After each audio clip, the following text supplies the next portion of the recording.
தினமலர் நேயர்களுக்கு அன்பு வணக்கம். தமிழ்நாடு அரசு பணியாளர் தேர்வாணையம் மூலமாக நடத்தப்படக்கூடிய டிஎன்பிஎஸ்சி குரூப் 2, குரூப் 2A தேர்வுகள் நேற்று தேர்வு நடைபெற்று கொண்டிருக்கும் போதே தேர்வு ரத்து செய்யப்படுவதாக அறிவிக்கப்பட்டிருக்கிறது. அதற்கு உண்மையான காரணம் என்ன? தொடர்ந்து டிஎன்பிஎஸ்சி தேர்வுகளில் இது போன்ற குளறுபடிகள் நடப்பதற்கான காரணம் என்ன அப்படிங்கிறது தான் இன்று நம்ம விவாதத்துக்கு எடுத்துக்க இருக்கிறோம். குறிப்பாக இந்த சூழ்நிலையில் டிஎன்பிஎஸ்சியினுடைய அந்த தேர்வு அலுவலர் ஐஏஎஸ் அதிகாரி காத்திருப்போர் பட்டியலுக்கு மாற்றப்பட்டு புதிய அதிகாரி அந்த பொறுப்புக்கு நியமிக்கப்பட்டிருக்கிறாங்க.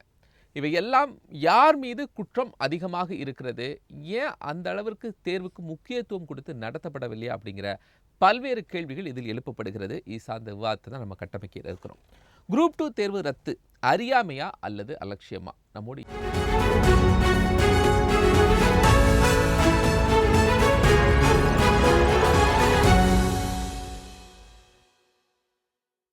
இரண்டு கருத்துரையாளர்கள் இணைகிறாங்க. டிஎன்பிஎஸ்சி போட்டித் தேர்வு பயிற்சியாளர் திரு நட்ராஜ், கட்டுரையாளர் பத்திரிகையாளர் திரு பாஸ்கரன் கிருஷ்ணமூர்த்தி இணைகிறாங்க. இருவரையும் வரவேற்றுக் கொள்கிறேன். நான் முதலாவதாக விவாதத்தை திரு பாஸ்கரன் கிருஷ்ணமூர்த்தியிட்டிருந்து துவங்குறேன்.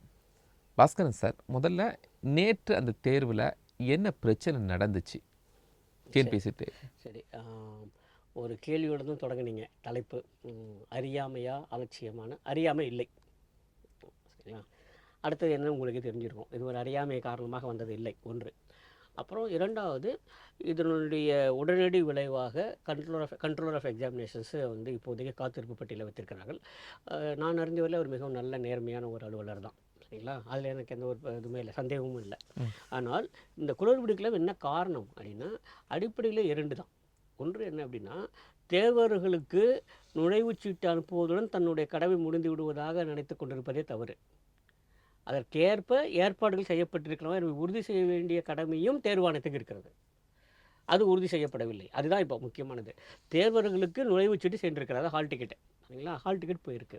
ஆனால் அந்த ஹால் டிக்கெட் எடுக்கிறபடி அங்கே இருக்கைகள் சரி செய்யப்பட்டிருக்கணும், அங்கே வசதி செய்யப்பட்டிருக்கணும், அவங்களுக்கு அங்கே இடம் இருக்கிறதா அப்படிலாம் உறுதி செய்திருக்கணும். அது உறுதி செய்யப்படவில்லை. அதுதான் இங்கே மிக முக்கியமானது. அங்கே தான் ஒரு பெரிய ஒரு கம்யூனிகேஷன் கேப் வந்திருக்கு. ஏன்னா இவங்களுக்கு எந்த சென்டரில் இவங்களுக்கு எக்ஸாமினேஷன் இருக்குதுன்னு சொல்லிட்டு ஹால் டிக்கெட் போட்டிருக்காங்களோ அந்த சென்டருக்கு குறிப்பிட்ட நேரத்துக்கு முன்னதாகவே நூற்றுக்கணக்கில் எல்லாரும் வந்திருக்காங்க. ஆனால் அந்த இடத்துல அவங்களுக்கு அமர்வதற்கு அங்கே எந்த ஒரு இடமும் பண்ணலை. அவங்களுக்கு அந்த கம்யூனிகேஷன் போய் சேரலை. அப்போது இது அறியாமல் இல்லை. நிச்சயமாக இது எப்படி செய்ய முடிஞ்சு சார்? அதாவது ஹால் டிக்கெட்டில் யார் இருக்கோ சென்டரில் அந்த நம்பர்ஸ் இருக்கணும்ல? இருக்கணும். அதுதான் அவங்க என்ன சொன்னாங்க, ஒரே ஒரு சொல்லி அதை தப்பிச்சுட்டாங்க. தொழில்நுட்ப கோளாறு. இது என்ன தொழில்நுட்ப கோளாறு இருக்க போகுது? இல்லை இல்லை, மேனேஜ்மெண்ட் தொழில்நுட்ப கோளாறு தான். என்ன அது தொழில்நுட்ப கோளாறுலாம் இல்லை. அதனால் நான் தான் சொல்கிறேனே, இப்போ கடந்த சில மாதங்களாகவே இந்த தமிழ்நாடு அரசு பணியாளர் தேர்வாணையத்தின் மீது அடுக்கடுக்காக பல குற்றச்சாட்டுகள் முன்வைக்கப்படுகின்றன. சரிங்களா? அது நிர்வாக ரீதியாகவும் சரி அல்லது அதற்கு வெளியிலும் சரி. சரிங்களா? அதோட தேர்வு முறையிலும் அது மேல் சுமத்தப்படுகிற பல்வேறு குற்றச்சாட்டுகள்லாம் இருக்குது. அதனால் அதுக்குள்ளே போகாமல் நான் பார்த்த வரையில் என்ன இருக்குது அப்படின்னா, பொதுவாக இந்த தேர்வு நடத்துவதிலே அவர்களிடம் ஒரு தொழில்முறை நிபுணத்துவம் இருந்தது, ஒரு ப்ரொஃபஷனல் எக்ஸ்பர்டைஸ் இருந்தது. நானே பல சமயம் கட்டுரைகளை தொடர்ந்து எழுதிட்டு வரேன். ஆனால் இதுதான் முதன் முறையாக நான் இது மாதிரியான மிகப்பெரிய குளறுபடி அங்கே நடந்ததை நான் பார்க்கிறேன். சரிங்களா? அது இப்போது இந்த காத்திருப்போர் பட்டியலில் இருக்கக்கூடிய அந்த அலுவலர் தான் காரணமான நான் அதுக்கு ஒத்துக்க மாட்டேன். அதுக்கெலாம் இல்லை. ஏதாவது தெரியும், அவர் நல்ல திறமையான ஒரு நல்ல அலுவலர் தான் நான் அறிந்த வரையில். சரிங்களா? ஆனால் இதற்கு மேற்பட்டு இந்த தேர்வாளத்தில் அவர்கள் தருகிற வினாத்தாளாக இருக்கட்டும், அவள் வெளியிடுகிற முடிவுகள், தேர்வு முடிவுகளாக இருக்கட்டும், எல்லாவற்றிலும் ஏதோ ஒரு குழப்பம் இருக்கிறது. அதான் நீங்கள் சொன்னீங்க, யார் காத்திருப்போர் பட்டியலுக்கு மாற்றப்பட்டிருக்காரோ அந்த அதிகாரி நேர்மையானவர், நல்லவர். அப்போ எந்த புள்ளியில் யார் தப்பு செஞ்சாங்க? அதுதான் இனிமேல் தான் விசாரணைக்கு வரணும். இப்போ நானாக வந்து யூகத்தை அடிப்பில் சொல்ல தயாராக இல்லை. சரிங்களா? அப்போ விசாரணை அப்படிங்கிறது ஒரே நிமிஷம் சார். இப்போ விசாரணை யார் பண்ணணும்? அந்த அதிகாரி தான் பண்ணணும். அந்த அதிகாரி பண்ண மாட்டார். ஆணையத்தின் சார்பாக யாராவது செய்யணும். அது விசாரணை ஆணையம் வேண்டுங்கிறதுலாம் இல்லை. நான் விசாரணை ஆணை சார். இப்போ முதல்ல அந்த அதிகாரி பல பேரை சஸ்பெண்ட் பண்ணணும். இந்த சென்டரில் என்னென்ன பிரச்சனை இருக்குது, ஒரு கேள்வித்தாள் கசிகிறது ஒரு பெரிய பிரச்சனை. பட் இது ஒரு ரெகுலர் எக்ஸாம் பேட்டர்ன். ஒரு 10th எக்ஸாமில், ஒரு ஸ்கூலில் நடக்கிற நார்மல் மிட் டேம் எக்ஸாமாக இருக்கட்டும், ஒரு ஹாஃப் ஆல் எக்ஸாமாக இருக்கட்டும், ஒரு ஸ்கூல் டீச்சர்ஸ் பண்ணக்கூடிய பெர்ஃபெக்டான ஒர்க்கு. ஆமாம், நிச்சயமாக. அப்போது அது மினிமமைஸ் ஆன ஒரு பெர்ஃபெக்டான ஒர்க்கை ஒரு பெரிய டிஎன்பிஎஸ்சி பண்ணலை அப்படின்னு சொன்னால் அங்கே தான் எனக்கு நான் ஏன் அது விசாரிக்கணும்னு சொல்கிறேன் அப்படின்னா, உங்களுக்கு தெரியும் டிஎன்பிஎஸ்சி குரூப் 4 தேர்வு நடக்கிற போதெல்லாம் ஏறத்தாழ 15 லட்சம் பேர் வரைக்கும் விண்ணப்பிப்பார்கள். 10 லட்சம் பேர் வரைக்கும் எழுதுவாங்க. எழுதுவது 10 லட்சம் பேர். ஆனால் விண்ணப்பித்த 15 லட்சம் பேருக்குமே தேவையான எல்லா வசதியும் ஏற்பாடு செய்யப்பட்டிருக்கும். சரிங்களா? 10 லட்சம் பேர் தானே வருவாங்க அப்படிலாம் விட்டுற மாட்டாங்க. 15 லட்சம் பேருக்கும் செய்யப்படுகிறது. பல 100 மையங்களிலே மிகவும் நன்றாக உன்னிப்பாக அருமையாக கவனத்துடன் செயல்பட்டிருக்கிறார்கள். அதனால் இந்த முறை நடந்தது அப்படிங்கிறத நான் ஒரு கவனக்குறைவு அல்லது அலட்சியம் என்பதை தாண்டி ஏதோ ஒரு விதத்தில் ஏதோ ஒன்று வந்து என்ன சொல்லுவாங்க, விடுபட்டு போயிருக்கிறது. ஏதோ ஒரு தகவல் அல்லது ஏதோ ஒரு தகவல் இணைப்பு விடுபட்டு போயிருக்கிறது. அப்படிதான் நான் பார்க்குறேன் இதை. சரிங்களா? அதற்கு மேலே ஒரு பெரிய குற்றச்சாட்டாக நான் கொண்டு செல்ல விரும்பவில்லை. ஏனென்றால் என்னை பொறுத்தவரையில் தேர்வு நடத்துவதில்லை, கண்டக்ட் ஆஃப் எக்ஸாமினேஷன்ஸ் இருக்கு இல்லையா, அதில் அவங்கள்ட்ட ஒரு நிபுணத்துவம் இருந்தது. இதுவரையில் மிகப்பெரிய இந்த அளவுக்கு ஒரு பெரிய குளறுபடி நடந்ததில்லை. சரியா? அதை நான் ஏற்றுக்கிறேன். அதே சமயத்தில் தேர்வுத்தாள் தயாரிப்பதாக இருக்கட்டும் அல்லது தேர்வு முடிவுகளை வெளியிடுவதாக இருக்கட்டும், அதை பாதுகாப்பாக வைத்துக்கொள்வதாக இருக்கட்டும், அல்லது வெளியிலிருந்து வருகிற குற்றச்சாட்டின் அடிப்படையில் சொல்வதானால் தேர்வு முறையே ஆகட்டும். சரியா? இது எல்லாத்தையும் ஏராளமான குற்றச்சாட்டுகள் இருக்கிறன. என்னை பொறுத்தவரையில் அங்கே தான் இன்னும் பதில் சொல்ல வேண்டிய கேள்விகள் ஏராளமாக இருப்பதாக நான் பார்க்கிறேன். சரி. இந்த பொறுத்தவரையில் இந்த தேர்வு ஏற்பாடுகள் ஏற்பட்ட குளறுபடிங்கிறதுல 2 விஷயம் நம்ம ஏற்றுட்டு தான் ஆகணும். அநேகமாக சுதந்திர இந்தியாவில் வேறு எந்த ஒரு போட்டித் தேர்வுமே இது மாதிரி ஒரு தேர்வு தொடங்கிய பிறகு ஏதோ ஒரு குளறுபடி காரணமாக நிறுத்தப்பட்டது என்பது அநேகமாக இதுவரை இல்லைன்னு நினைக்கிறேன். இதற்கு முன்னதாக தேர்வுத்தாள் கசிந்ததாகலாம் இருந்தது, அதனால் நிறுத்தப்பட்டிருக்கிறது. ஆனால் ஒரு நடைமுறை சிக்கல் காரணமாக தேர்வு தொடங்கிய பிறகு நிறுத்தப்பட்டது என்பது அநேகமாக சுதந்திர இந்தியாவின் போட்டித் தேர்வு வரலாற்றில் இதுதான் முதன்முறை. அது கலங்கத்துக்குரிய ஒரு முதன்முறையான சரித்திரம் தான் அது. அதை நம்ம ஏற்றுக்கொள்ள. அப்புறம் இரண்டாவது, அவர் ஏன் அந்த குறிப்பிட்ட அலுவலர் பதவி குறிப்பிட்ட பட்டியலில் வைக்கப்பட்டிருக்கார், காத்திருப்பு பட்டியலில் வைத்திருக்கார் அப்படின்னா அது காரணம் என்ன? அவர் தான் கண்ட்ரோலர் ஆஃப் எக்ஸாமினேஷன்ஸ். அவர் தான் அதுக்கு பொறுப்பேற்க வேண்டியவருங்கிற காரணத்தினால் அவர் பண்ணியிருக்காங்களே தவிர்த்து தவறுக்கு அவர் பொறுப்பு நம்ம சொல்ல வரல. ஆனால் அந்த தேர்வுக்கான பொறுப்பு அவரிடம் இருக்குது அப்படிங்கிறதுனால தான் அவர் காத்திருப்பு பட்டியலில் வைக்கப்பட்டிருக்கிறார். மற்றபடி அவர் மீது டிஎன்பிஎஸ்சி எப்படி இயங்கிட்டு இருக்கு சார்? டிஎன்பிஎஸ்சி தலைவராக யார் இருக்காங்க, அந்த டிஎன்பிஎஸ்சி போர்ட் மெம்பர்ஸ் யார் இருக்காங்க, அவங்களோட ரோல் அண்ட் ரெஸ்பான்சிபிலிட்டி என்ன இதில்? இல்லை, இப்போது உங்களுக்கு பாருங்களேன், அது மொத்தம் 2 பேர் இருக்காங்க. ஒன்று வந்து கமிஷன் சேர்மன் கம் மெம்பர்ஸ், அது ஒன்று. சேர்மனோட செக்ரட்டரி, செயலாளர் அவர் இருக்கார். இவர் 2 பேரும் தாண்டி தான் அந்த தேர்வுகளை நடத்துவதற்கான பொறுப்பில் இருக்கக்கூடியவர் கண்ட்ரோலர். சரிங்களா? அப்போ 3 பேர். சேர்மனுக்கு மெம்பர்ஸ் ஒரே யூனிட்டு, சேர்மன் ஆகட்டும் மெம்பர்ஸ் ஆகட்டும். இந்த பக்கம் செக்ரட்டரி இருக்கார். சரிங்களா? எக்ஸிக்யூட்டிவ் மெம்பர் அவர். ஆக்சுவலாக அவர் தான் எல்லாத்தையும் பார்க்க வேண்டியவர். அதுக்கு அடுத்ததாக இந்த தேர்வுகளை நேரடியாக அது தேவையான ஏற்பாடுகளை செய்யக்கூடியவர் கண்ட்ரோலர் ஆஃப் எக்ஸாமினேஷன். இந்த 3 இருக்கு இல்லையா, இப்போ நடக்கக்கூடியது வந்து ஏதோ ஒரு நடைமுறை சிக்கல் காரணமாக ஏற்பட்ட குளறுபடிங்கிறதுனால தான் அது நேரடியாக கண்ட்ரோலர் மீது வருகிறது. மற்றபடி இப்போது வந்து நம்முடைய நண்பர்லாம் பல குற்றச்சாட்டுகளை முன்வைப்பார்கள், தொடர்ந்து வச்சுக்கிட்டு இருக்காங்க. அதற்கெல்லாம் பதில் சொல்ல வேண்டியது தேர்வு ஆணையம். தேர்வு ஆணையத்தினுடைய தலைவரோ அல்லது உறுப்பினர்களோ அல்லது செயலாளர்களோ பதில் சொல்ல வேண்டிய கேள்விகள். இது நேரடியாக நடைமுறை சிக்கல் காரணமாக வந்த குளறுபடிங்கிற காரணத்தினால தான் இதில் கண்ட்ரோல் ஆஃப் எக்ஸாமினேஷன் வருது. இவருக்கு அதுக்கு மேலே அவர் வந்து ஒரு டெசிஷன் மேக்கிங் பாடியில் வரமாட்டார். கண்ட்ரோல் ஆஃப் எக்ஸாமினேஷனை நீங்களே எல்லாத்தையும் டிசைட் பண்ணி சொல்லுங்கள், இந்த தேதியில் நீங்கள் நடத்தணும், இத்தனை பேர் இருக்காங்க அப்படின்னா அதுக்கு வேண்டிய ஏற்பாடுகள் செய்வது மட்டும்தான் கண்ட்ரோல் ஆஃப் எக்ஸாமினேஷன். அதுக்கு மேலே அவர் பாலிசி டிசிஷனுக்குள்ளே வரமாட்டார். சரிங்களா? பாலிசி டிசிஷன்ஸ் எல்லாமே எடுக்க வேண்டியது சேர்மன் கம் மெம்பர்ஸ், இல்லை சேர்மன் அண்ட் மெம்பர்ஸ், அவங்க தான் எடுக்கக்கூடியவங்க. அப்புறம் இந்த 2ஐயும் இணைப்பதற்கான ஒரு நிர்வாக அதிகாரம் பெற்றவராக செயலாளர் இருக்கிறார். சரிங்களா? அவர் இந்த பக்கமும் இருக்கிறார், அந்த பக்கமும் இருக்கிறார். அதாவது ஆணையம் என்ன சொல்கிறதோ, என்ன கொள்கை முடிவு எடுத்துக்கிறதோ அதை பின்பற்றுவது. அதை தவிர்த்து நிர்வாக ரீதியாக கண்ட்ரோலர் ஆஃப் எக்ஸாமினேஷனுடைய செயல்பாடுகளை பார்ப்பது. 2மே சரி இணைகிற ஒரு புள்ளி தான் செயலாளர். சரிங்களா? இப்படி தானே இருக்குது, அந்த செட்டப் அப்படி தானே இருக்குது. இப்போது என்னை பொறுத்தவரையில் பாலிசி டெசிஷன் கூட முறையாக எடுக்கப்படுகிறாங்கிறது எனக்கு தெரியல. ஏன்னா பல சமயங்களில் அவர் நம்முடைய நடராஜர் அவர் சொல்லுவாங்க, பல சமயம் தலைவர் நியமிக்கப்படுவதில்லை, உறுப்பினர் முழுமையாக நியமிக்கப்படுவதில்லை, அது முறையாக செயல்படுவதில்லை. இதெல்லாம் போய் செயலாளரோ அல்லது கண்ட்ரோல் ஆஃப் எக்ஸாமினேஷன் போய் கேட்க முடியாது. ஏன்னா உங்களுக்கே தெரியும், it's autonomous body, constitutional body. Service commission it's constitutional பாடி. அது முறையாக செயல்படவில்லைங்கிறதுக்கு அரசு தான் அது காரணம், பொறுப்பாக வேண்டும். அதன் பிறகு முறைகேடு நடைபெறுகிறது சொன்னால் அதுக்கு பதில் சொல்ல வேண்டிய நிலைமையில் செயலாளர் இருக்கிறார்கள். நிர்வாக முறைகேடுகள் வருகிற போது பதில் சொல்வது கண்ட்ரோல் ஆஃப் எக்ஸாமினேஷன் இருக்காரு. அதில் 3வது எங்கனால இப்போ கண்ட்ரோல் ஆஃப் எக்ஸாமினேஷன் வந்திருக்காரு. சரிங்களா? நீங்கள் ஏன் முறையாக தேர்வு நடத்தவில்லை, ஏன் எத்தனை பேருக்கு நீங்கள் இன்னும் முடிவு சொல்லவில்லை, ஏன் இன்னும் நியமன ஆணை வழங்கவில்லை அப்படிங்கலாம் கேள்விலாம் கேட்டிங்கனாக்க அதெல்லாம் வந்து செயலாளர் சொல்லணும்.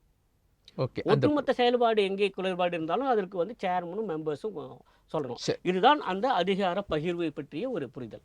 நடராஜ் சார், தொடர்ந்து நம்ம இப்போ இல்லை, டிஎன்பிஎஸ்சியில் எங்கெங்கே பிரச்சனை நடக்குது, தேர்வை ஏன் டிலே பண்ணுறாங்க அப்படிங்கிறத நம்ம பல முறை வாதம் பண்ணிடுவோம். பட் இட்ஸ் ஃபஸ்ட் டைம் தேர்வு இந்த மாதிரி கிளாஸ் அலோகேஷன்ஸ் இந்த மாதிரியான இதுலேயே பிரச்சனை இருக்குன்னு. நீங்கள் என்ன சார் ஃபீல் பண்ணுறீங்க? ஏன் இந்த பிரச்சனை? ஸோ இது வந்து பல நாள் திருடன் ஒரு நாள் அகப்படுவான். இதுதான் இன்றைக்கி டிஎன்பிஎஸ்சியுடைய நிலைமை.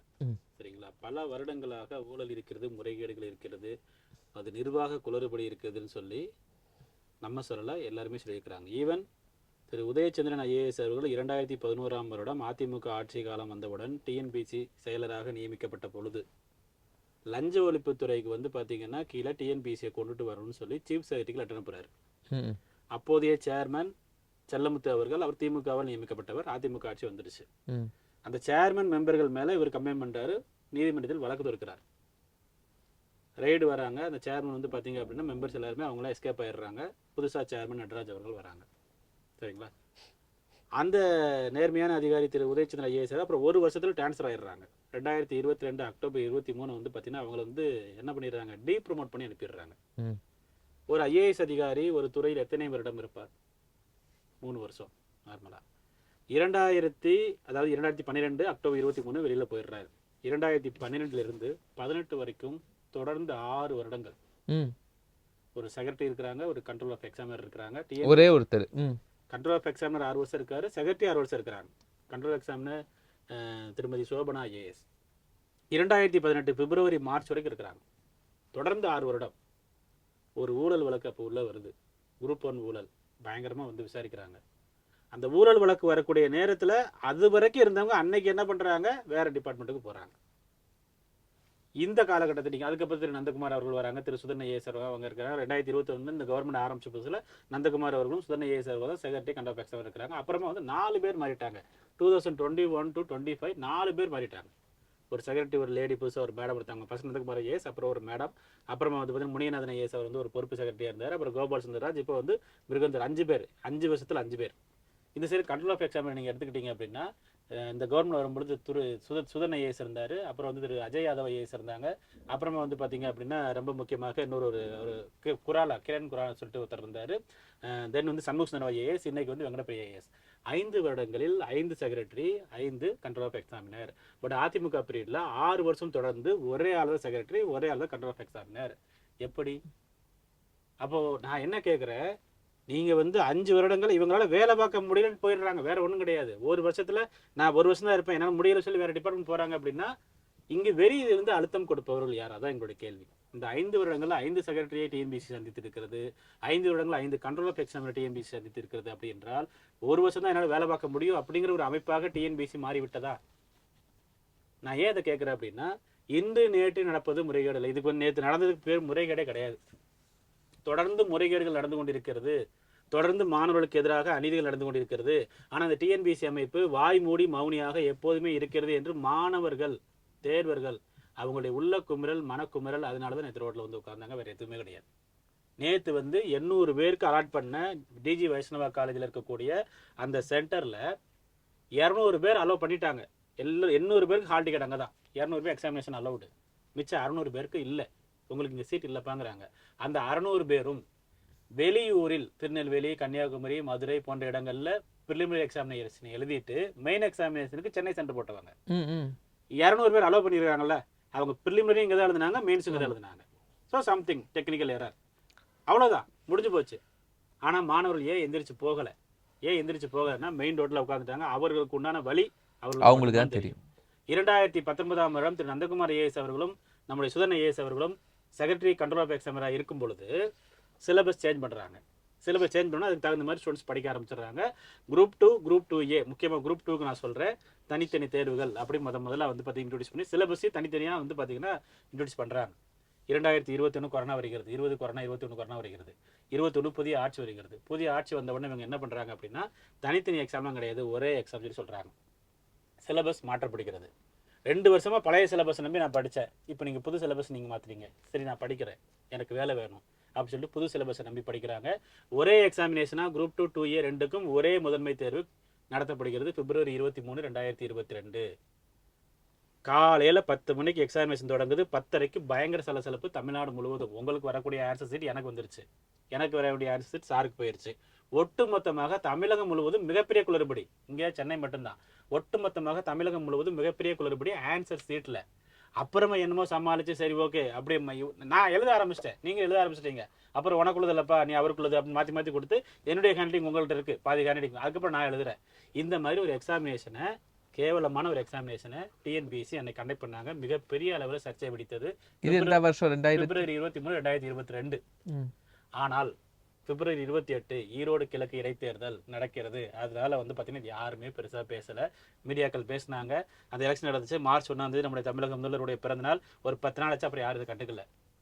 இந்த என்ன பிரச்சனை அப்படின்னா, தெரியாமல் ஏதோ டெக்னிக்கல் எரர் நடந்துருச்சுன்னு வைங்களேன், டிஎன்பிஎஸ்சி அதை பயன்படுத்தி, அந்த எரரை பயன்படுத்தி மிகப்பெரிய அளவில் முறைகேட்டில் ஈடுபடும் என்று நான் ஆணித்தரமாக கூறுகிறேன். என்ன முறைகேடு? அந்த ரிசல்ட் பப்ளிஷ் ஆகிறதுக்கு 1.25 வருஷம் ஆச்சு. மெயின் எக்ஸாமினேஷன் ரிசல்ட் பப்ளிஷ் ஆகிறதுக்கு. சேர்மன் கிடையாது. அப்புறம் புதுசாக நம்முடைய இப்போ சேர்மன் 3 எஸ்கே பிரபாகர் சேர்மன் அவர் வராங்க. அவர் வரதுக்கு முன்னாடி ரிசல்ட்டை பப்ளிஷ் பண்ணி கமிஷன் நடத்தி முடிச்சாச்சு. அவர் புதுசாக வந்த உடனே 2024 அக்டோபர் என்ன பண்ணுறாரு, சரி குரூப் 2 எக்ஸாம் நடத்துனீங்களா, அங்கே ஆன்சர் சீட்டெல்லாம் ஓப்பனாக ரிலீஸ் பண்ணியிருக்கேன்ட்டாங்க.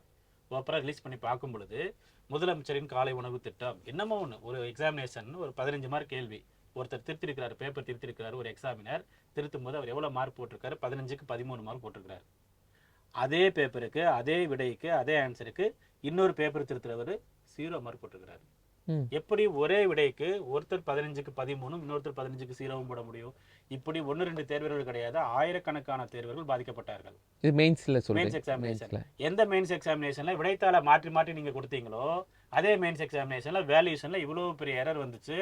அப்போ மாணவர்கள் மத்தியில ஆன்சர் சீட்டை மாற்றி மாற்றி கொடுத்துட்டாங்க. ஏன் ஆன்சர் சீட்டு நான் ஃபஸ்ட்டு எழுதுனேன், அவருக்கு வேற ஒருத்தர் போயிடுச்சு, அவருக்குள்ள நான் எழுதினேன், அவர் மார்க் எனக்கு வந்துருச்சு. எப்படி நம்ப வைக்கிறாங்க பாருங்க டிஎன்பிஎஸ்சி.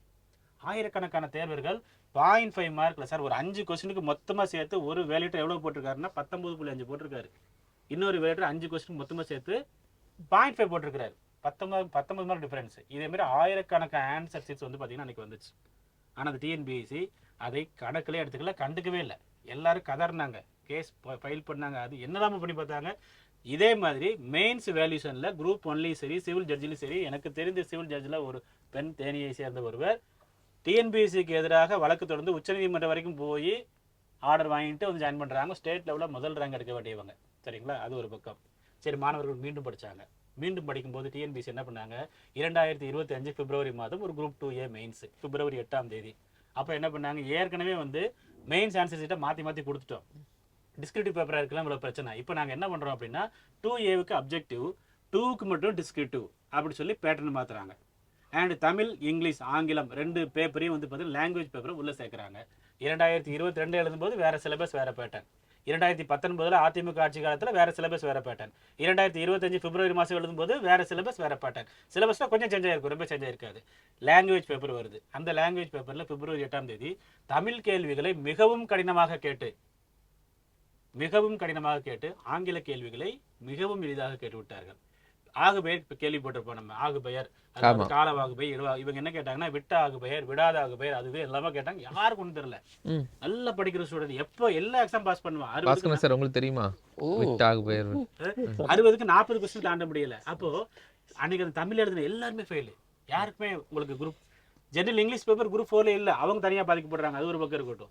அப்போ மீண்டும் பாதிக்கப்பட்டார்கள் 2025 பிப்ரவரி 8 2022 பாதிக்கப்பட்டார்கள். படிக்க தொடங்கியது எப்போது, 2019. சரிங்களா. சரி, இந்த டைம் பிலிம்ஸ் எழுதி மெயின்ஸ் எக்ஸாம் எழுத வரும்பொழுது இந்த தேர்வுகள் இங்கே வந்து உனக்கு ஹால் டிக்கெட் இருக்க இடம் இல்லை அப்படின்னா இவங்க என்ன பண்ணுவாங்க?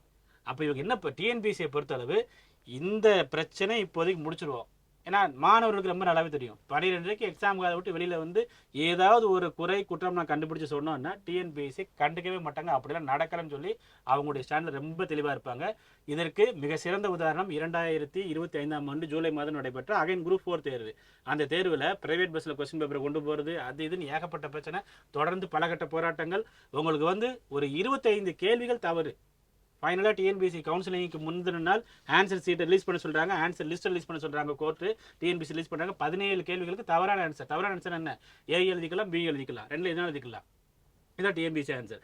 அப்படி 17 கொஸ்டினுக்கு நீங்கள் வந்து சரியான ஒரு ஆன்சர் கொடுக்கலன்னா 28 மார்க் ஒரு கொஸ்டினுக்கு நீங்கள் வந்து 2000 பேர் இருப்பான் ஒரு மார்க்கில். அப்போ 56,000 பேர், மொத்த போஸ்ட் 5,000 பேர். ஒட்டு மொத்தமாக ரிசல்ட் மாறுது. நிறைய பேர் வந்து பார்த்தீங்கன்னா படித்தவங்க ஃபெயில் ஆகுறாங்க, படித்தவங்க பாஸ் பண்ணவும் செஞ்சாங்க.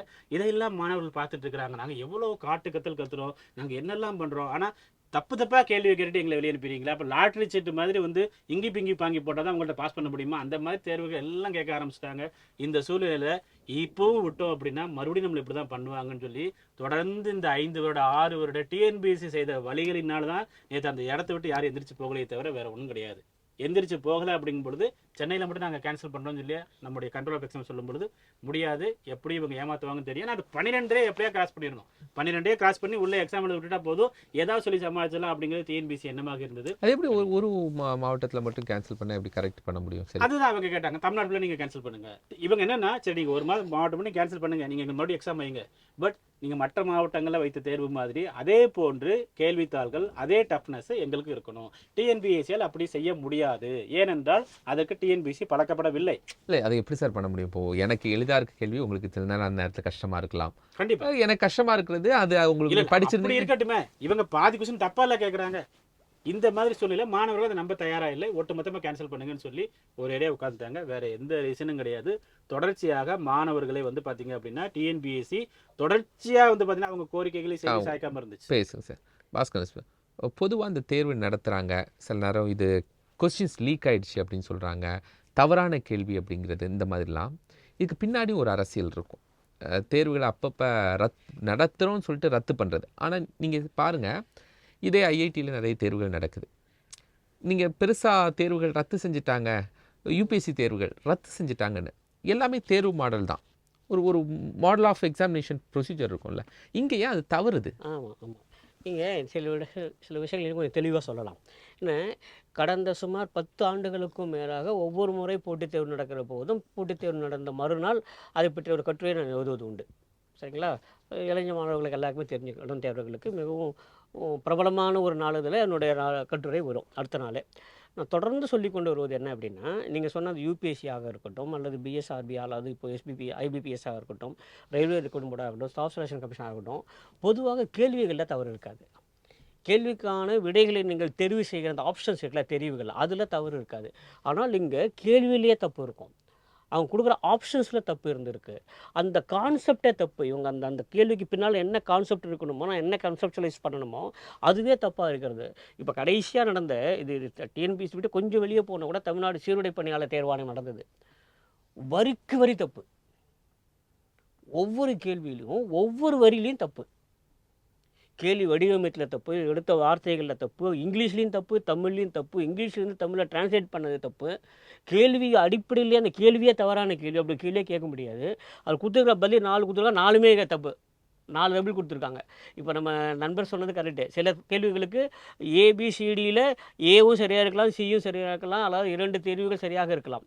இங்கே எப்படி நடந்தது அப்படின்னா 4 தேர்வு கொடுத்து 4மே தப்பு. இப்படிலாம் நடந்தது. இதெல்லாம் திரும்ப திரும்ப திரும்ப நம்ம எழுதிட்டு வரோம். நம்ம எழுதிட்டே வரோம், தொடர்ந்து எழுதிட்டு வரேன் நான் 4 இதழ்களில். ஆனால் இதன் மீதான சரியான அக்கறை காட்டப்பட்டிருக்கிறா என்பது என்னை பொறுத்தவரை மிகப்பெரிய கேள்விக்குறி. நான் பொதுவாக ஆணையத்தை ஏன் காட்டப்படலை அப்படின்னு நான் கேட்குறேன். ஏன் ஒரு ப்ராப்பராக ஒன்றே ஒன்று தான் இல்லை, நான் வந்து யூகத்தின் அடிப்பில் தான் சொல்லுவேன். பொதுவாக நான் எப்போவுமே ஆணையத்துக்கு எதிராக நான் பேசுவதில்லை. ஆணையத்துக்கு என்னென்னா என்னை பொறுத்த அமைப்பு முறை மீது எனக்கு நம்பிக்கை இருக்கிறது. ஆனால் எங்கே தவறு நடக்கிறது அப்படின்னா, நீங்கள் யாரிடமிருந்து கேள்விகள் வாங்குகிறீர்கள்? அவர்கள் யார்? அவர்கள் பின்புலம் என்ன? என்ன பண்ணணும்? ஒன்றுமே இல்லை. இந்த அரசாங்கத்துக்கு வேண்டிய மாதிரி கேள்விகளை செட்டப் பண்ணுறது. என்ன கேட்டால் இவங்க சந்தோஷப்படுவாங்க, எது கேட்டால் இவங்க வந்து எனக்கு தமிழ் உணவு இருக்குது என்பதை நான் எப்படி காட்டிக்கொள்ள வேண்டும், அவ்வளோதான். உனக்கு தெரியுமா, உங்களுக்கு தெரியுமா, உலகத்தில் எங்கேயுமே இல்லாது. நான் எழுதியிருக்கேன் கட்டுரைகளில், எல்லாம் எழுத்துப்பூர்வமாக இருக்குது. இது வரைக்கும் எந்த போட்டித் தேர்வும் உலகத்தில் எங்கேயுமே நடக்காத ஒரு மோசமான முன்னுதாரணம் என்னென்னா, ஒரு பட்டப்பேர் கொடுத்து இந்த பட்டப்பேர் இவருக்கு யார் தந்தது? பட்டப்பேருங்கிறதே சும்மா, அதுவே ஹம்புக்கு சரிங்க, அதுவே ஒரு மோசடி. அது கொடுத்தவர் யாரோ, வாங்கினவர் யாரோ, அதெல்லாம் யாருன்னே தெரியாது. இது வரைக்கும் உலகத்தில் எங்கேயுமே ஒரு பட்டப்பேர் கொடுத்து இந்த பட்டப்பேரை இவருக்கு யார் கொடுத்ததுன்னு கேள்வி. இது எப்படி பொது அறிவாகும்? தொடர்ந்து நீங்கள் பார்த்தீங்கன்னாக்க கேள்விகளின் தரம் அப்படி தான் இருக்கிறது. சரி, கேள்விகளின் தரம் அப்படி இருக்குது, சரி ஒழிஞ்சு போயிட்டோம். கேள்வி எங்கேருந்து எடுக்கிறாங்க அப்படின்னு பாருங்கள். சர்வதேச அரசியல் இருக்காது, சர்வதேச விளையாட்டு இருக்காது, சர்வதேச தட்பவெப்பம் இருக்காது, சுற்றுச்சூழல் இருக்காது. திரும்ப திரும்ப திரும்ப திரும்ப ஒரு குறிப்பிட்ட வந்து ஒரு சிறிய குறுகிய வட்டத்துக்குள்ளே தான் இருந்து 20 கேள்வி 30 கேள்வி. அந்த குறுகிய வட்டம்னு எதை சொல்கிறீங்க? அதை நம்ம நண்பன் நன்றாக சொல்லுவார். நீங்கள் சொல்லலாம் சார். இல்லை, ஒன்றுமே இல்லை, திராவிட அரசியல். அது மட்டும். ஆமாம், திரும்ப திரும்ப திரும்ப திரும்ப திரும்ப அதுவும் இது தவறு, இந்த கேள்வியே தவறு என்று பலமுறை எல்லாரும் பொதுவெளியில் சொன்னால் கூட அதே கேள்வி அப்படியே அப்படியே திரும்பி வருகிறது. அது என்ன உங்களுக்கு எவ்வளோ ஒரு வறட்சி எங்கேருந்து வந்தது? நீங்கள் உங்கள் கேள்வி வந்து கேட்கலாமா வேணாமாங்கிறவங்களாம் போகலாம், அதான் அரசியல். அது எப்படிங்க அதே கேள்வி அதே தீர்வுகள் அதுவே நீங்கள் கடந்த 5 ஆண்டுகள் நடந்த கேள்வித்தாளெலாம் எடுத்து பார்த்தீங்கன்னாக்க அவ்வளோ ஒரு வறட்சியா பொது அறிவில்? அது 2வது. 3வது, ரொம்ப மோசமான ஒரு விஷயம், பல பேர் சொல்லிட்டாங்க. நீங்கள் எடுத்து பாருங்கள், டிஎன்பிஎஸ்சியோட கேள்வித்தாள் என்ன இருக்கும் மேலேயே அப்படின்னா, ஆங்கிலத்திலும் தமிழிலும் நாங்கள் தந்திருக்கிறோம். உங்களுக்கு ஏதேனும் குழப்பமோ சந்தேகமோ இருந்தால் ஆங்கிலத்தில் கேட்டது தான் இறுதி. அதுதான் ஃபைனல். தமிழ்நாடு அரசு பணியாளர் தேர்வாணையத்தில் தமிழ்நாட்டில் இருக்கக்கூடிய ஒரு வினாத்தாளில் உங்களுக்கு கேட்கக்கூடிய ஆங்கிலத்தில் கேட்பது தான் சரி. ஆமாம், தமிழிலும் ஆங்கிலத்திலும் வினாக்கள் இருக்கின்றன. ஒருவேளை தமிழ் கேட்கப்பட்ட வினாக்களின் மீது உங்களுக்கு சந்தேகமோ ஐயமோ ஏதேனும் இருந்தால் ஆங்கிலத்தில் சொல்லப்பட்டதே இறுதியானது. எழுத்துப்பூர்வமாக இருக்குது, கேட்டு பாருங்கள். உண்டா இல்லையா சார்? ஏனென்றால் டிஎன்பிஎஸ்சியில் வேலை பார்ப்பவர்களுக்கு தமிழ் தெரியாது. இதற்கு மிக சிறந்த ஒரு உதாரணம், நேற்று தொழில்நுட்ப கோளாறு காரணமாக நாங்கள் தேர்வை ஒத்திவைக்கிறோம்னு சொல்லி ஒரு ரிலீஸ் பண்ணாங்க. தொழில்நுட்ப கோளாறுக்கு எதிராக ஸ்பெல்லிங் போட்டாங்க, கோளாறுன்னு போட்டாங்க. எழுத்து தேர்வுக்கு நடுவில் இத்து இல்லை. அது வந்து வச்சிருக்கிறோம் பார்த்தீங்கன்னா, ஒரு 10 லைன் தான் மொத்தமே, 10 தப்பு. ஒரு தமிழ்நாடு அரசு பணியாளர் தேர்வு ஆணையம் உங்கள் ஆஃபீஸில் யாரோ ஒருத்தங்க இதை ரெடி பண்ணுறாங்கன்னா அட்லீஸ்ட் ஒரு குரூப் 4 குரூப் 2 செலக்ட் ஆகி தான் வந்திருப்பாங்க, ஒரு டைப்பிஸ்டாக செலக்ட் ஆகி வந்திருப்பாங்க. அப்போது அந்த அளவுக்கு தமிழே தெரியாதவாள் உங்கள் அலுவலகம் உங்கள் ஆணையம் மூலமாக உங்கள் அலுவலகத்தில் வேலை பார்க்குறாரு அப்படின்னா எந்த லட்சணத்தில் நீங்கள் எக்ஸாம் நடத்திருக்கிறீங்க? அப்போ நல்லா தமிழ் தெரிஞ்சவங்க எங்கே இருக்கிறாங்க? மறுபடியும் உட்காந்து படிச்சுட்டு இருக்கிறாங்க. இந்த தமிழ்நாடு பப்ளிக் சர்வீஸ் கமிஷனோட வினாத்தாள், அது குரூப் 4 ஆரம்பிச்சு குரூப் 1 வரைக்கும் நான் சொல்கிறேன். வினாத்தாளில் பிழை இல்லாத வினாத்தாளுங்கிறது ரொம்ப அபூர்வம், ரொம்ப ரேர் அண்ட் ரேரஸ்ட். ஆமாம், அதாவது இது மாறி இருக்கணும். பிழைங்கிறது நீங்கள் மாணவர்களுக்கு நீங்களும் நல்ல சிறப்பு பயிற்சிகள் கொடுக்கறதுனால உங்களுக்கு ரொம்ப நுட்பமாக. அது மட்டுமே இல்லை, ஒவ்வொரு முறையும் கட்டுரை எழுதுறோம். ஒவ்வொரு முறையும் இன்னைக்கு கட்டுரை வருதுன்னா அடுத்த நாள் கட்டுரை வரும். அதுவும் மிக முக்கியமான தரமான முன்னணி நாளிதழில் தான் வருது. அது அத்தனை தேர்வுகளும் பார்க்குறாங்க. அவர்களுக்கு அதில் ஒரு முறை நானே பார்த்துருக்கேன், அவங்களோட மெம்பரே வந்து அவரோட ஃபேஸ்புக்கில் எடுத்து போடுறாரு இந்த கட்டுரையை, போட்டுட்டு நாங்கள் திருத்திக் கொள்ள பார்க்கிறோம் அப்படின்னா அவர் மேலே நான் ஒன்றும் தப்பெல்லாம் சொல்ல மாட்டேன். ஸோ அப்படிலாம் போகிறேன். சில சமயம் அவர்களுடைய தொலைபேசியில் பேசியிருக்காங்க, சரிங்களா, இந்த கட்டுரையை பார்த்தேன் சார், இனிமேல் நாங்கள் அந்த தப்பு இல்லாமல் பார்த்துக்குறோம் அப்படின்னு சொல்கிறாங்க. ஆனாலும் அதே கேள்வி அதே பிழையோடு திரும்ப அப்படியே வருது. நன்றி நன்றி சார். நட்ராஜ் சார், ஏன் அரசு இன்னும் சரியான விளக்கம் கொடுக்கல? அரசால் விளக்கம் கொடுக்க முடியாது. ஏனென்றால் எங்களுக்கு இதுக்கும் சம்மந்தம் இல்லை, டிஎன்பிஎஸ்சி தனிப்பட்ட அமைப்புன்னு சொல்லி அவங்க வந்து ஒதுங்கிக்கிட்டே இருந்தாங்க. சரிங்களா? 2025 ஜூலை மாதம் நடைபெற்ற குரூப் 4 தேர்வில் பலகட்ட போராட்டங்களை முன்னெடுக்கும் பொழுது நிறைய முறை உயரதிகாரிகள் பார்க்கும்பொழுது அவங்க சொல்கிற ஒரே வார்த்தை டிஎன்பிஎஸ்சி தனிப்பட்ட அமைப்பு, டிஎன்பிஎஸ்சி தனிப்பட்ட அமைப்பு. ஓகே, டிஎன்பிஎஸ்சி தனிப்பட்ட அமைப்பாக இருக்கட்டுமே. டிஎன்பிஎஸ்சி தலைவரை ரெக்கமெண்ட் பண்ணுறது யார்? கவர்மெண்ட் தானே. டிஎன்பிஎஸ்சி செயலாளர் அப்பாயின்ட் பண்ணுறது கவர்மெண்ட்டு. ஸோ டிஎன்பிஎஸ்சி தனிப்பட்ட அமைப்புன்னு இவங்க வந்து அவங்க பட் மாணவர்கள் வந்து டிஎன்பிஎஸ்சிக்கு ஓட்டு போடுறாங்க, கட்சிகளுக்கு தான் ஓட்டு போடுறாங்க. நீங்கள் நல்லா புரிஞ்சுக்கணும் சார், இது வந்து மிகப்பெரிய ஒரு சிக்கலில் இருக்கிறது. 2 மாதத்தில் எலெக்ஷன் வச்சுக்கிட்டு இவ்வளோ பெரிய கெட்ட பேர் டிஎன்பிஎஸ்சி வாங்குறாங்களோ இல்லையோ கவர்மெண்ட் வாங்கியிருக்கிறாங்க.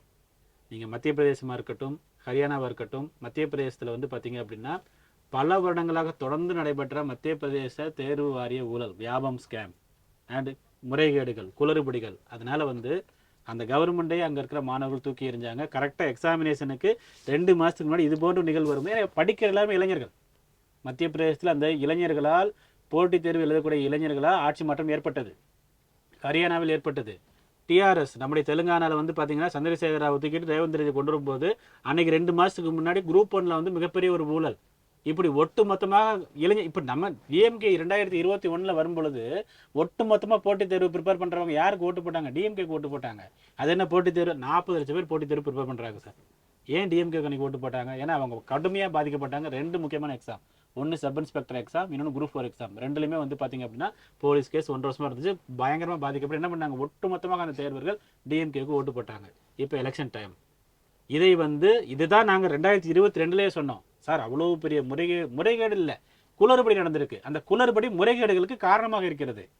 நீங்கள் ஆன்சர்ஸ்ட்டை மாற்றி கொடுத்துட்டீங்க சார், கண்டிப்பாக நல்ல ரிசல்ட் வராது. கஷ்டப்பட்டு எழுதியிருக்கிறா அப்படி நம்ம எவ்வளவோ குரல் கொடுத்தோம், யாரும் கேட்கல.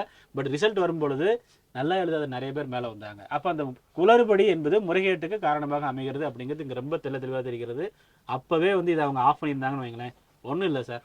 நான் கேட்குறேன், எடப்பாடி பழனிசாமி அவர்கள் வந்து சட்டமன்றத்தில் ஒரு கவன ஈர்ப்பு தீர்மானம் கொண்டு வந்தார் 2021.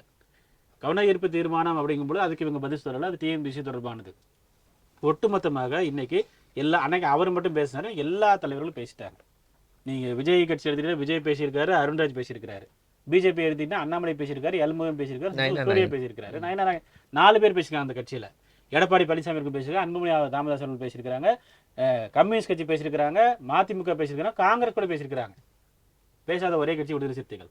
சரிங்களா? அதையும் இங்கே நான் பதிவு பண்ண விரும்புகிறேன். இப்போ நான் என்ன சொல்கிறேன், ஒட்டுமொத்தமாக அனைத்து கட்சிகளும் பேசும் பொழுது இது ஒரு ஓட் பேங்க் அப்படிங்கிறது கவர்மெண்ட்டுக்கு தெரியலையா? தவறு தான், தெரியாமல் தான் தப்பு நடந்துச்சு சார், தெரிஞ்சுங்க யாருமே பண்ணலை.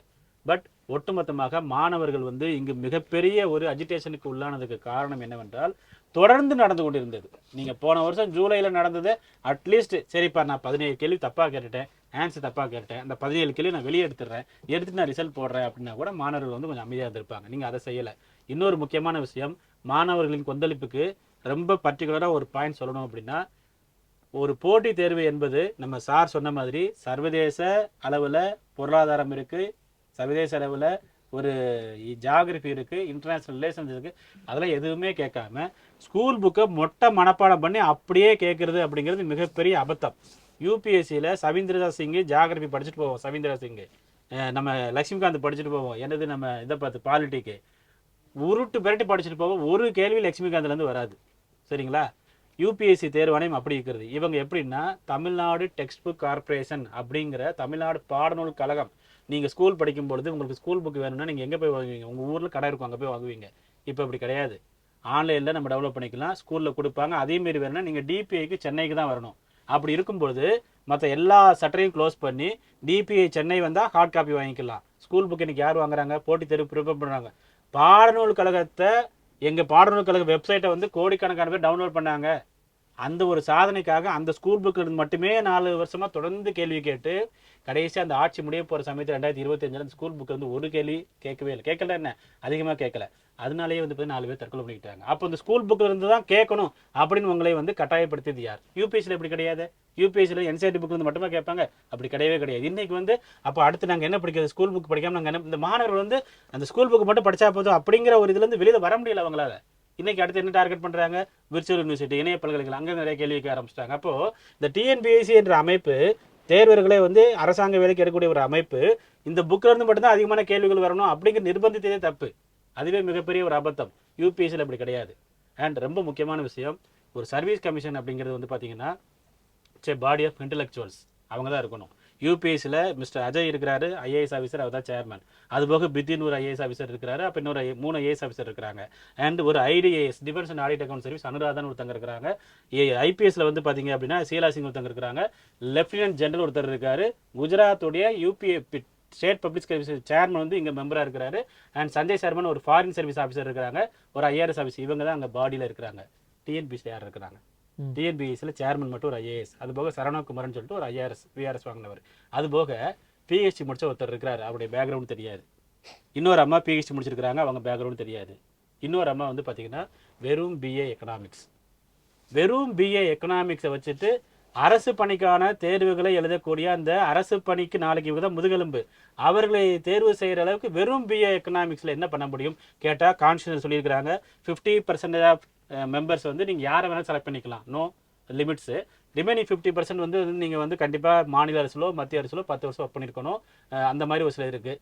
அப்போது 50% நீங்கள் ஃபில்லே பண்ணலை. இவங்க ரொம்ப முக்கியமானது வந்து 50% நீங்கள் ஃபில்லே பண்ணலை, ஒரு 50% ஃபில் பண்ணியிருக்கிறாங்க. அந்த 50%ல கூட ஏன் ஃபில் பண்ணாமல் இருக்காங்க? அதுக்கு என்னக்கா? அதுதான் செயல்படாத அரசு சார். நீங்கள் வந்து அது மிகப்பெரிய முக்கியமான ஒரு கேள்வி. செயல்படாத அரசு. 2 வருஷமாக சேர்மன் இல்லை. நீங்கள் வந்து நம்ம வந்து அவ்வளோ ஈஸியாக டிஎன்பிஎஸ்சியை மட்டும் குறை சொல்லி இங்கே ஒன்றும் ஆக போகிறது இல்லை.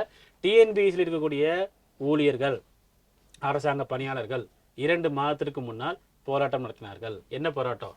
வேலை செய்கிறதுக்கு ஆள் இல்லை, எங்களுக்கு வேலை செய்கிறதுக்கு ஆளை வந்து நீங்கள் வந்து எடுத்து கொடுங்க. அதாவது நமக்கு எதாவது ஒன்றா கடவுளுக்கு போவோம், கடவுளுக்கே ஒன்று என்ன பண்ணுறது, நமக்கு எதாவது ஒன்றா டிஎன்பிஎஸ்சி அவங்களே வெளியே போராட்டம் நடத்துகிறாங்க. டிஎன்பிஎஸ்சியில் வேலை செய்யறதுக்கு ஆள் இல்லை. அதற்கு காரணம் அரசாங்கத்தின் மெத்தன போக்கு, இது வேறு ஒன்றுமே கிடையாது.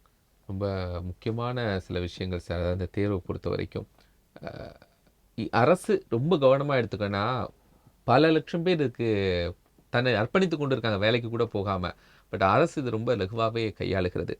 குரூப் 2 தேர்வு ரத்து அறியாமையா அலட்சியமா அப்படிங்கிற விவாதத்தில் 2 கருத்துக்கள் நம்மோடு பங்கெடுத்தாங்க. போட்டித் தேர்வு பயிற்சியாளர் திரு நடராஜ், பத்திரிகையாளர் கட்டுரையாளர் திரு பாஸ்கரன் கிருஷ்ணமூர்த்தி, இருவருக்கும் மனமார்ந்த நன்றிகள். நன்றி. நன்றி. நேயர்களே மற்றும் ஒரு நிகழ்ச்சி சந்திக்கலாம். நன்றி, வணக்கம்.